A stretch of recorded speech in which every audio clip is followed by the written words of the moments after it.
Polling రోజు వైకాపా మూకలే గ్రామంలోకి చొరబడి విచక్షణారహితంగా తమపై దాడి చేశారని తిరుపతి జిల్లా చంద్రగిరి మండలం కూచువారిపల్లి గ్రామస్తులు చెబుతున్నారు.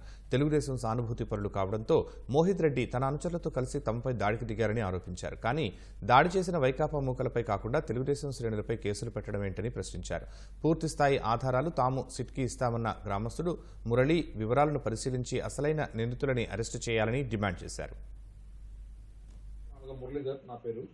నేను ఆ రోజు పోలింగ్ ఏజెంట్గా కూర్చున్నాను అండి రామరెడ్డిపల్లి బూత్లో. ఆ రోజు 7:54 పోలింగ్ ముగిసిందండి.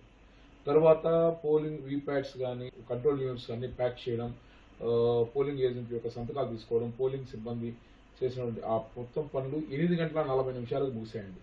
నేను 8:44 పోలింగ్ బూత్ నుంచి బయట వచ్చాను. అక్కడి నుంచి ఒక 100 అడుగులు మా ఊరికల్లా, అంటే 1/2 కిలోమీటర్ ఉంది మా ఊరు, ఒక 100 అడుగులు వేసేటప్పటికీ నా పైన కొట్టాల చంద్రశేఖర్ రెడ్డి అతనితో ఉన్న అనుచరులు ఒక 40 మంది దాకా దాడి చేశారు. ఆ దాడి విజువల్సే ఇవి. ఇక్కడ మీకు పోలీసు వాళ్ళు, విధుల్లో ఉన్న పోలీసు కూడా కనిపిస్తారు. ప్లస్ ఈ పోలీసు విధుల్లో మెయిన్ గా ఎల్లయ్య అనేటువంటి కానిస్టేబుల్ కూడా ఉన్నారు. ఆయనకి మొత్తం ఇన్సిడెంట్ గురించి టోటల్ అవగాహన ఉంది. పోలీసు వారు ఆయన్ని విచారిస్తే ఆయన టోటల్ ఇన్సిడెంట్ గురించి మీకు చెప్పడానికి ఆస్కారం ఉంటుందండి. ఇది జరిగిన ఇన్సిడెంట్ 8:50 జరిగిన ఇన్సిడెంట్ అండి. మీరు చూసిన విజువల్స్ ఓకే. దీని తర్వాత మళ్ళీ అక్కడి నుంచి మేము మా గ్రామానికి, అంటే అక్కడి నుంచి 1/2 కిలోమీటర్ ఉంది కదండి, ఇక్కడ 9:01 మేము చేరామండి. అక్కడికి ఎవరైతే ఇక్కడ ఉన్న కొట్టాల చంద్రశేఖర్ రెడ్డి అతనితో ఉన్న అనుచరులు 50 మంది దాకా ఉన్నారో వాళ్ళు మా ఊరిపైకి కర్రలు తీసుకొని మమ్మల్ని అందరినీ కొట్టడానికి వచ్చారండి. ఇప్పుడు మీకు విజువల్ అది కూడా ప్లే చేస్తున్నాను. ఈ విజువల్లో మీరు క్లియర్గా గమనించవచ్చు ఎంతమంది మా ఊరిపైకి వచ్చి దాడి చేయడానికి వచ్చారో. చూడండి, మీకు ఊరు రామరెడ్డిపల్లి నుంచి వచ్చిన దారిలో నుంచి ఎంతమంది వస్తున్నారు చూడండి. ఒడ్డుగా వీడియో క్లిప్పింగ్ క్లియర్గా ఉంది. కర్రలతో, రాడ్లతో ఈ విధంగా మా ఊరిపైకి దాడి చేస్తారండి. నన్ను పరామర్శిస్తున్న వాళ్ళందరినీ, మీ ఊళ్ళో కూర్చొని పరామర్శిస్తున్న వాళ్ళందరినీ కర్రలతో కొట్టారండి, విలేజర్స్ అందరినీ. చూడండి, మా వాళ్ళు కూడా ప్రతిఘటించారు. ఎందుకంటే వాళ్ళు ఊళ్ళో వచ్చి దాడి చేస్తుంటే దెబ్బలు తినేసుకున్నా ఉండలేరు కదండి. ఎవరు కూడా ఆత్మరక్షణ కోసం ప్రతిఘటించారు అందరూ. సో దానిలో మా వాళ్ళకి దగ్గర 12 మందికి దెబ్బలు తగిలాయండి. సో ఈ దెబ్బలు దిగడం వల్ల మళ్ళీ ఒక 5 నుంచి 10 నిమిషాల లోపల ఈ గొడవ అంతా సద్దుమణిగిపోయింది. వాళ్ళు వెనక్కి పారిపోయారు. మోహిత్ రెడ్డి మరియు వాళ్ళ తమ్ముడు హర్షిత్ రెడ్డి కావాలని మా ఊరి వాళ్ళు అందరూ టీడీపీకి సానుభూతి పరులుగా ఉన్నామని మా పైన దాడి చేయడానికి మాత్రమే మా ఊరికి ఎట్లా వాళ్ళు కర్రలు ఎత్తుకొని మోహిత్ రెడ్డి, అతని అంచుల వర్గం అతని తమ్ముడు హర్షిత్ రెడ్డి, అతని కాన్వాయిలో వచ్చిన రౌడీలు మా ఊర్లో ఎలా కర్రలు ఎత్తుకొచ్చారో అది కూడా చూసి ఇంకో పక్క నుంచి వాళ్ళు ఒక పక్క నుంచి వస్తే ఇంకొక పక్క నుంచి వీళ్ళు దాడి చేయడానికి వచ్చారు. మీరు క్లియర్ గా చూడొచ్చండి ఈ విజువల్స్ లో ఎన్ని గంటలకు వాళ్ళు వచ్చారు. మళ్ళీ కొన్ని కాన్వాయ్ వస్తుంది. మోహిత్ రెడ్డి యొక్క కార్ వెహికల్స్ ఏదైతే మా ఈ టీడీపీ వాళ్ళందరూ తగలబడేసారు వెహికల్ ని, అది ఇది అంటున్నారో వాళ్ళందరండి. చూడండి, ఈ కాన్వాయ్ నుంచి మోహిత్ రెడ్డి అతని అనుచరులు మొత్తం దిగుతారు. చూడండి, మీ క్లిప్పింగ్ చూపిస్తాను. వాళ్ళు కర్రలు ఎంచుకోవడం అది కూడా చూడొచ్చు. మీరు మా మొత్తం కర్రలు తీసుకోవడం అవి కూడా చూడొచ్చు. గోండి, కర్రలు ఎంచుకుంటున్నారు. అతను హర్షిత్ రెడ్డితో వచ్చిన వాళ్ళందరూ కర్రలు ఎంచుకోవడం చూడండి.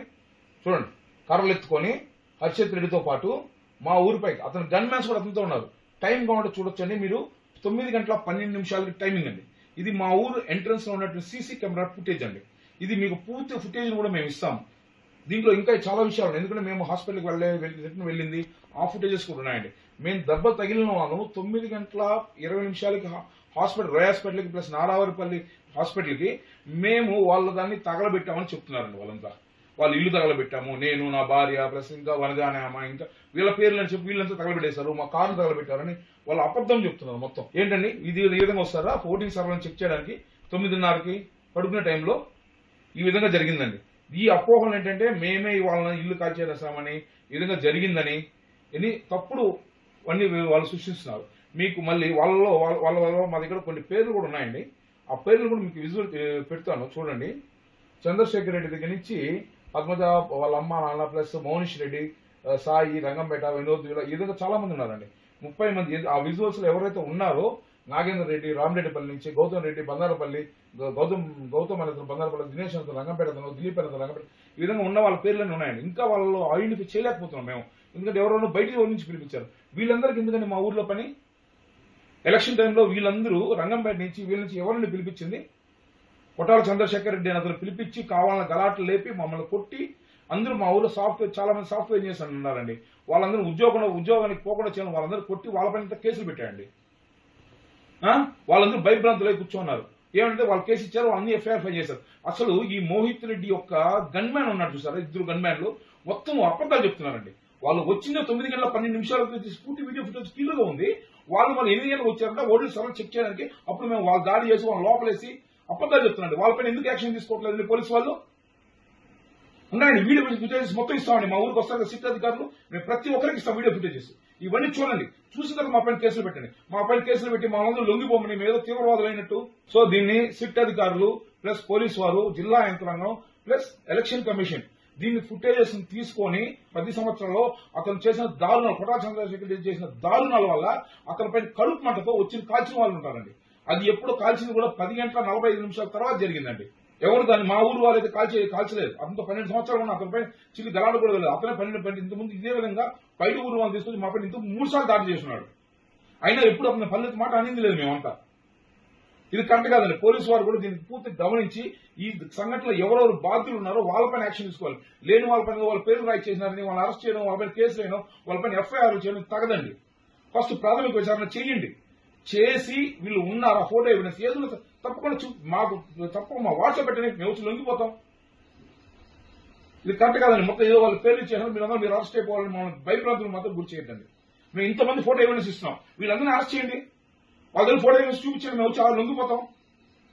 ఏది లేకుండా ఊరికే అబద్ధాలు చెప్పడం వల్ల ఏం జరగదండి. ప్లీజ్ ఇదన్నీ గమనించి వీళ్ళందరూ తగిన యాక్షన్ తీసుకోవాలని కోరుకుంటున్నాను. నమస్తే.